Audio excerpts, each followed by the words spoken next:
Bonjour et bienvenue dans 21e siècle. Je suis Charlotte Legré de la Salle. C'est l'une des entreprises les plus lucratives au monde, une économie qui génère plusieurs milliards de dollars et détruit des millions de vies. Le commerce des êtres humains, la traite des hommes, des femmes, attirés par l'espoir d'une vie meilleure et qui finissent sur le marché du sexe. C'est cette forme moderne de l'esclavage qu'une femme extraordinaire a décidé de combattre. Nous partons à sa rencontre en Italie.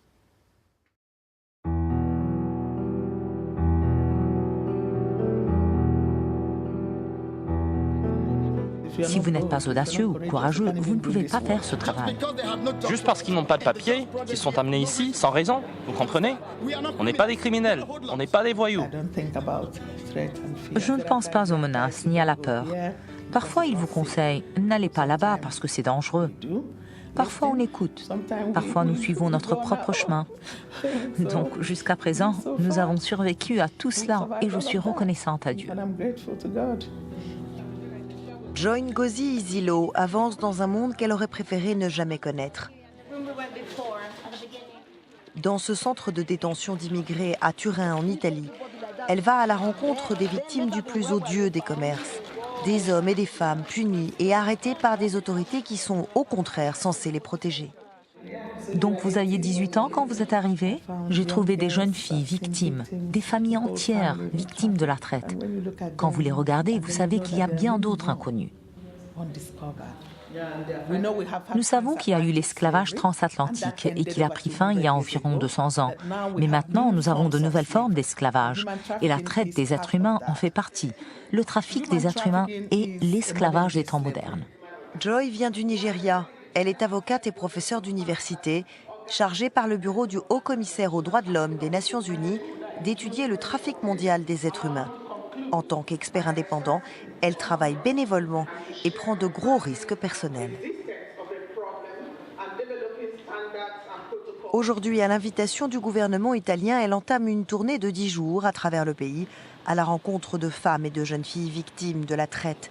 Elle rencontrera également les autorités concernées. L'Italie est en effet la destination privilégiée pour les immigrants d'Afrique, d'Europe de l'Est et d'Asie, chassés par la pauvreté et les conflits, en quête d'une vie un peu meilleure.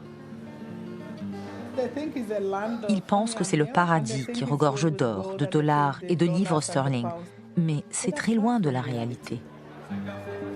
Ce sont ces rêves, ces fantasmes qui fabriquent les proies idéales pour les trafiquants d'êtres humains. Des proies comme Pamela, elle vient du Nigeria.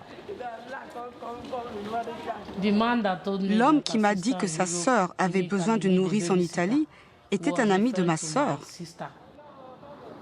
Pamela a donc fait confiance à cet ami de la famille qui lui promettait un vrai poste de nounou bien payé, un permis de travail aussi et le billet d'avion pour l'Italie. Coût total, 35 000 € qu'elle rembourserait sur ses futurs salaires.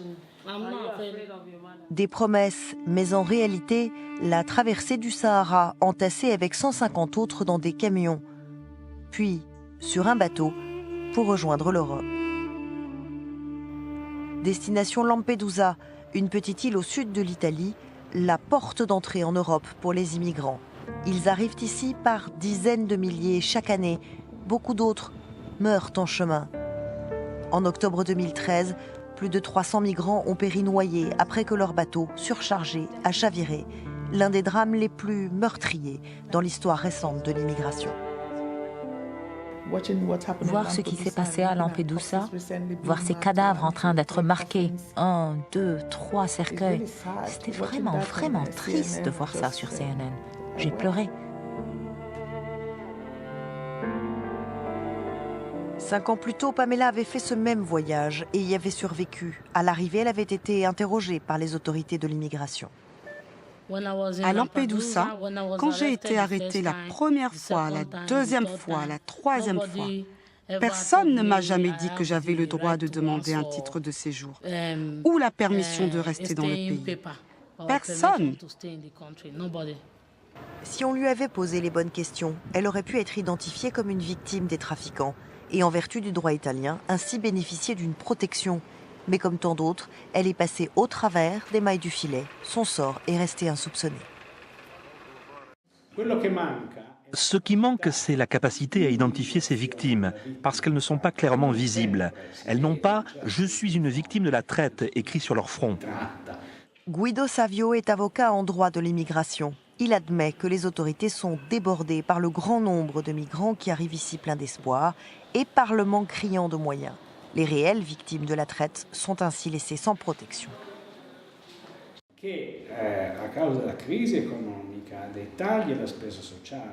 Avec la crise économique, les autorités italiennes et les personnes qui travaillent dans ce domaine ont de moins en moins de ressources.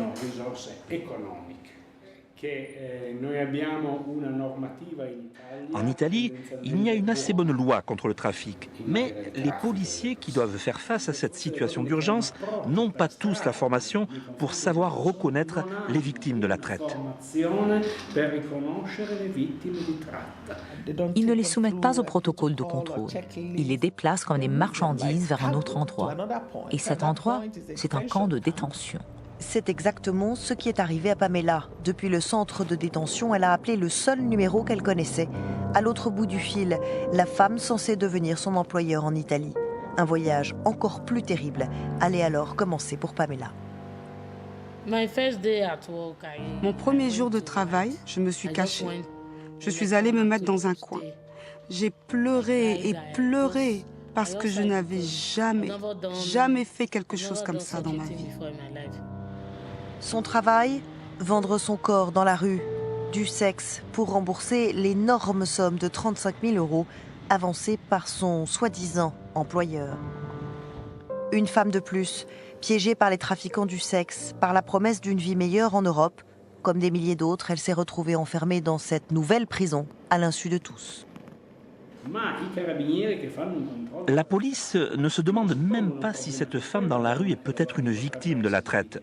Et les policiers ne se rendent pas compte qu'en ne posant pas ces questions, ils violent les traités internationaux qui définissent les protocoles d'identification des victimes.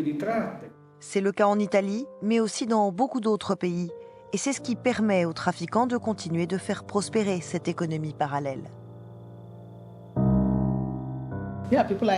Oui, des personnes sont réduites à l'esclavage, dans des maisons, dans l'industrie du sexe, dans celle du tourisme, dans des usines.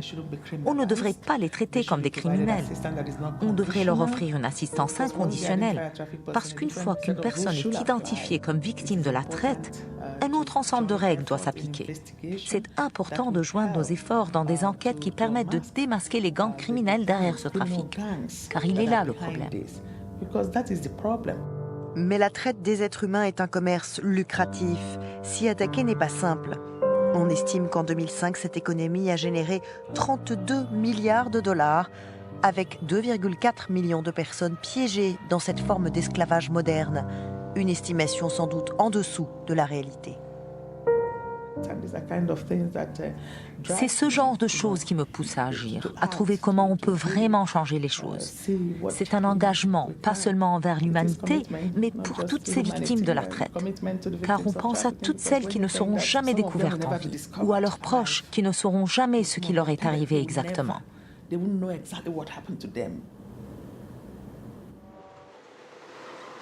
Faire en sorte qu'aucun parent n'ait à vivre ce cauchemar, c'est la principale motivation de Joy, devenue rapporteur des droits de l'homme spécialisée dans la traite.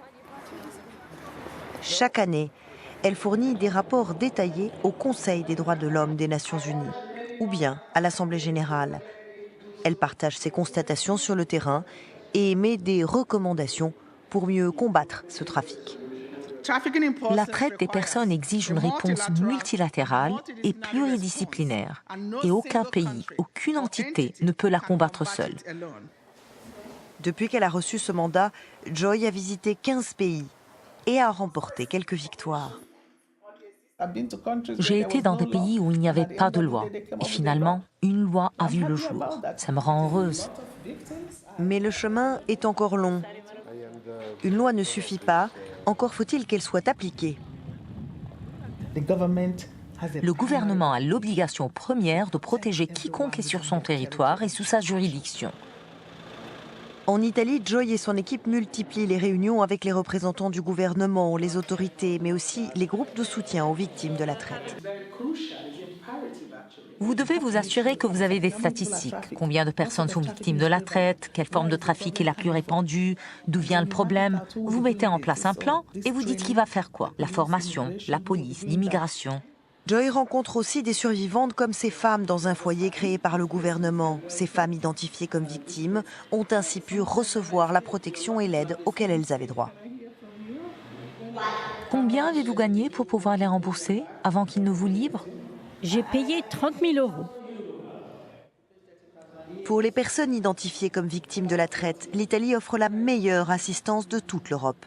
Depuis 1999, plus de 26 000 personnes ont reçu l'aide nécessaire qui leur a permis d'échapper aux trafiquants. Quand Pamela a enfin rassemblé son courage pour échapper à l'esclavage de la rue, elle n'a goûté que brièvement à la liberté. Arrêtée par la police à qui elle n'a pas pu présenter de papier, elle a été emmenée dans un nouveau centre de détention où, là encore, personne ne l'a identifiée comme victime de la traite. Dans le camp, personne ne m'a demandé mon histoire. Personne ne m'a demandé. Personne. Mais un nouvel élément a changé la donne. Pamela a découvert qu'elle était enceinte. Et cela lui a donné la permission de séjourner temporairement en Italie, le temps de raconter enfin son histoire, toute l'histoire. Une amie l'a mise en relation avec un groupe de soutien. Les services sociaux l'ont identifiée et reconnue comme victime de la traite. Et alors seulement, elle a pu demander une protection juridique en vertu de la loi italienne anti-traite. Et elle a obtenu le droit de rester sur le sol italien. Most girls that are on the road, they don't go there because they love to. They go there because madam forced them to. Instead of sending the girl back to Nigeria, they should sack the madam and take the madam to Nigeria.